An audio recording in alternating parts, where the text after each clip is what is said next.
Assalamualaikum warahmatullahi wabarakatuh. Salam sejahtera bagi kita semua. Yang terhormat Ibu Riri Rengganis selaku dosen mata kuliah Bahasa Indonesia. Pada kesempatan ini saya akan mempresentasikan proposal saya dengan judul Evaluasi Pelayanan Program MBKM pada Program Studi S1 Ilmu Administrasi Negara Universitas Negeri Surabaya Perspektif Mahasiswa. Sebelum lanjut, izinkan saya akan diri terlebih dahulu. Perkenalkan, nama saya Ayu Zuwanasari dengan NIM 23040674040 dari Prodi S1 Ilmu Administrasi Negara. Adapun pokok bahasan dalam presentasi ini yaitu pendahuluan, kajian pustaka, dan metode penelitian. Langsung saja pada bagian pendahuluan. Peneliti dalam menulis proposal ini dilatar belakangi oleh hadirnya globalisasi yang diiringi dengan kemajuan iptek dan revolusi industri 4.0 membuat lembaga pendidikan di seluruh dunia secara tidak langsung dituntut untuk mengevaluasi dan mendesain ulang kurikulum mereka untuk memenuhi capaian pembelajaran yang sesuai dengan kebutuhan tenaga kerja modern. Di Indonesia sendiri, dari sekolah dasar hingga perguruan tinggi dituntut untuk mengembangkan program pembelajaran yang bertujuan untuk menghasilkan lulusan yang inovatif, kreatif, dan berbasis solusi. Lalu pada tahun 2020, Kemendikbudristek merancang kebijakan baru yaitu Merdeka Belajar Kampus Merdeka atau yang disebut dengan MBKM, yang dengan diluncurkannya program baru tersebut diharapkan dapat meningkatkan prestasi akademik di Indonesia. Universitas Negeri Surabaya mengadopsi kebijakan Merdeka Belajar Kampus Merdeka atau yang disebut MBKM sebagai wadah peningkatan mutu pendidikan mahasiswa. Namun, dalam penerapannya perlu adanya evaluasi dan pematangan kembali untuk memperoleh gambaran mengenai sejauh mana layanan program MBKM pada program studi S1 Ilmu Administrasi Negara dapat memberikan manfaat bagi mahasiswa. Evaluasi ini akan membantu universitas mengetahui kelebihan dan kekurangan kebijakan MBKM yang dilakukan serta melakukan perbaikan dan penyesuaian yang diperlukan. Selain itu, evaluasi dari sudut pandang mahasiswa juga dapat membantu universitas mengidentifikasi strategi yang tepat untuk meningkatkan kualitas pendidikan dan memenuhi kebutuhan mahasiswa untuk menghadapi perubahan sosial dan budaya di masa depan. Pada penelitian ini, penulis tertarik untuk mengambil objek perspektif mahasiswa karena mahasiswa sebagai pelaku utama dalam pelaksanaan program ini. Perspektif mahasiswa dapat membantu dalam mengevaluasi efektivitas program, menentukan kebutuhan mahasiswa, serta memperbaiki aspek-aspek tertentu yang mungkin tidak terpenuhi agar lebih responsif terhadap kebutuhan dan harapan mahasiswa, sehingga dapat memberikan manfaat yang lebih besar bagi perkembangan akademik dan profesional mereka. Adapun rumusan masalah dalam penelitian ini yaitu bagaimana persepsi mahasiswa terhadap pelayanan program MPKM di program studi S1 Ilmu Administrasi Negara Universitas Negeri Surabaya. Apa saja faktor yang mempengaruhi kepuasan mahasiswa terhadap pelayanan program MPKM di program studi S1 Ilmu Administrasi Negara Universitas Negeri Surabaya?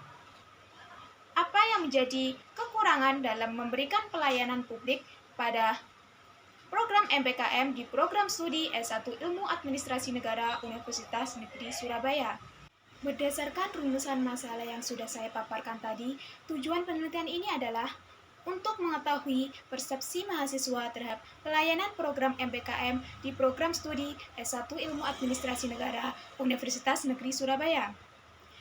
Untuk mengetahui faktor-faktor yang mempengaruhi kepuasan mahasiswa terhadap pelayanan program MPKM di program studi S1 Ilmu Administrasi Negara Universitas Negeri Surabaya. Untuk mengetahui apa saja kekurangan dalam pelayanan program MPKM di program studi S1 Ilmu Administrasi Negara Universitas Negeri Surabaya. Adapun manfaat yang diharapkan dalam penelitian ini ada dua, yaitu manfaat teoritis dan manfaat praktis. Untuk manfaat teoritisnya, memberikan manfaat dan kontribusi terhadap perkembangan ilmu pengetahuan dan bahan referensi serta perbandingan bagi penelitian selanjutnya. Dalam hal pengembangan penelitian khususnya mengenai evaluasi pelayanan program MBKM, dan untuk manfaat praktisnya bagi akademik untuk mengetahui kelebihan dan kekurangan kebijakan MBKM yang dilaksanakan sehingga membantu instansi akademik dalam mengidentifikasi strategi yang tepat untuk melakukan perbaikan dan penyesuaian yang tepat. Lalu bagi penelitian selanjutnya dapat memberikan tambahan informasi, tambahan referensi, dan tambahan literatur bagi para peneliti selanjutnya yang akan mengkaji penelitian mengenai program MBKM.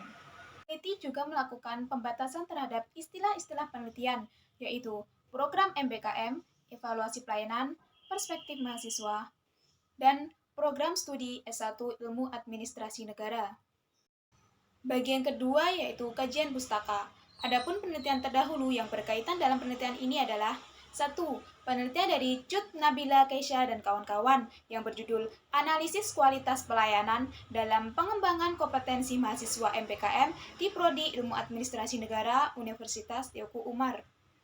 Kedua, penelitian dari Abdul Khalid dan kawan-kawan yang berjudul Implementasi Kurikulum Merdeka Belajar Kampus Merdeka MBKM berdasarkan persepsi dosen dan mahasiswa. 3.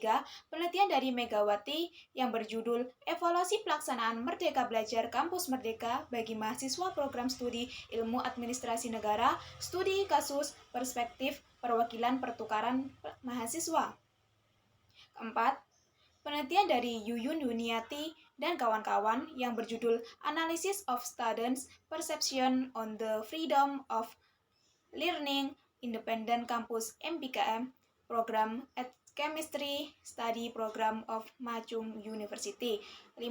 Penelitian dari Fabian Dewanta dan kawan-kawan yang berjudul The Study of Student Perception Relate to the Practice of Merdeka Belajar Kampus Merdeka MBKM Program in the School Electrical Engineering Telkom University. Kemudian untuk landasan teori ada 1. Program MBKM.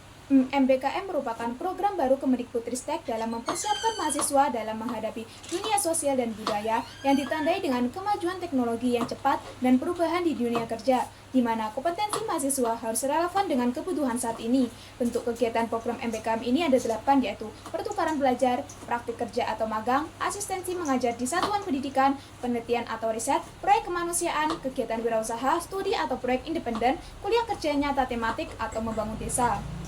2. Evaluasi pelayanan. Evaluasi pelayanan adalah proses penilaian terhadap kualitas pelayanan yang diberikan oleh suatu instansi atau unit kerja penyedia pelayanan publik. Evaluasi ini dilakukan untuk memastikan bahwa unit kerja penyedia publik sudah mematuhi standar pelayanan publik yang ditetapkan oleh lembaga pelayanan publik. Yang ketiga, perspektif mahasiswa. Perspektif adalah sudut pandang seseorang dalam melihat, memahami, dan menafsirkan suatu hal.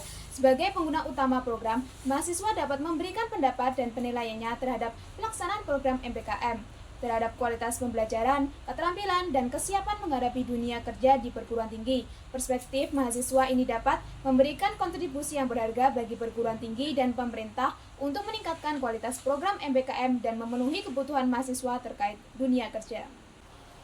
Selanjutnya, bagian yang ketiga yaitu metode penelitian. Untuk jenis penelitian yang digunakan adalah kualitatif.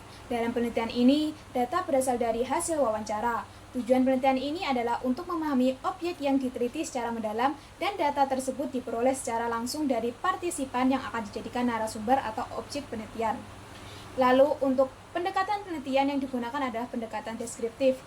Lalu, untuk sumber data penelitian berasal dari sumber primer yang diperoleh langsung dari objek penelitian, yaitu mahasiswa yang mengikuti program MBKM di program studi S1 Ilmu Administrasi Negara Universitas Negeri Surabaya. Untuk teknik pengumpulan data dilakukan dengan wawancara secara mendalam. Adapun teknik analisis data dibagi dalam 6 tahap, yaitu 1. Reduksi data yang dilakukan dengan pemilahan dan pemilihan data berdasar atas kesamaan konsep, tema, dan kategori. 2. Display atau penampilan data. 3. Analisis data. 4. Deskripsi dan hasil penelitian. 5. Penyimpulan dan verifikasi. 6. Kesimpulan akhir. Kesimpulan akhir atau final didapat setelah pengumpulan data selesai. Demikian yang dapat saya sampaikan. Apabila terdapat kurang lebihnya mohon maaf. Wassalamualaikum warahmatullahi wabarakatuh.